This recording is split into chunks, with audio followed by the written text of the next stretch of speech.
اکثر دوست احباب ہمارے پاس آتے ہیں تو ان کو یہی پریشانی ہوتی ہے، بچہ بیمار ہے، بیٹی کا رشتہ نہیں آتا، جاب نہیں مل رہی، قرضہ نہیں اتر رہا، مکان نہیں بنا۔ یہ چیزیں زندگی میں ہوتی ہیں ہر ایک کے ساتھ، مگر اس کا یہ مطلب نہیں کہ اب کسی نے کچھ کر دیا ہے۔ کسی نے کچھ نہیں کیا۔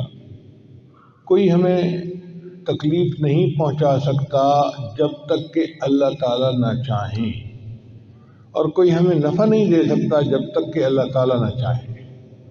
نفع اور نقصان اللہ کے اختیار میں ہے، اب وہ ہمارا پروردگار ہے، اور ہمیں اس بات پہ خوشی ہونی چاہیے۔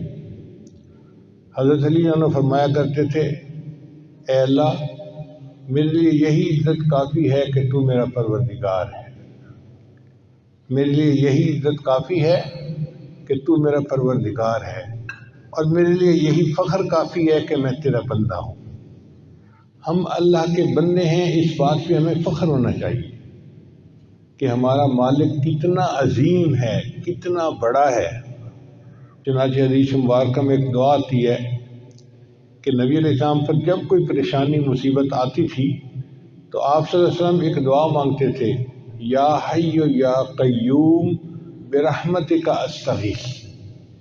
یا حی یا قیوم یہ اللہ تعالیٰ کے اسماء گرامی ہے، تو یا حی یا قیوم برحمتک استغیث، اے اللہ اپنی رحمت کے ساتھ میری مدد فرما۔ جب بندہ اللہ کو مدد کے لیے پکارے گا تو اللہ ضرور مدد فرمائیں گے۔ اب آپ بتائیں، قیامت کے دن ایسا ممکن ہے کہ کوئی بندہ یہ کہے، یا اللہ میں تو آپ کو مدد کے لیے پکارتا رہا، آپ نے تو مجھے کوئی رسپونڈ ہی نہیں کیا؟ اللہ کسی بندے سے یہ نہیں سنیں گے کہ جی میں نے پکارا تھا اور مجھے تو جواب نہ ملا۔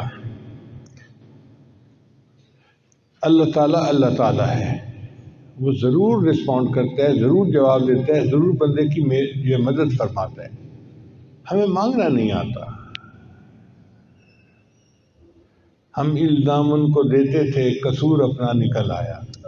تو اصل بات یہ ہے کہ انسان اللہ کے ساتھ لو لگائے، اللہ بس باقی ہوس، اور اللہ کو منائے، اور پھر دیکھے کہ اللہ تعالیٰ اپنے بندے کی مدد کیسے کرتے ہیں، اس کو کیسے عزتوں سے نوازتے ہیں، اس کو کیسے نیک اعمال کی توفیق عطا فرماتے ہیں۔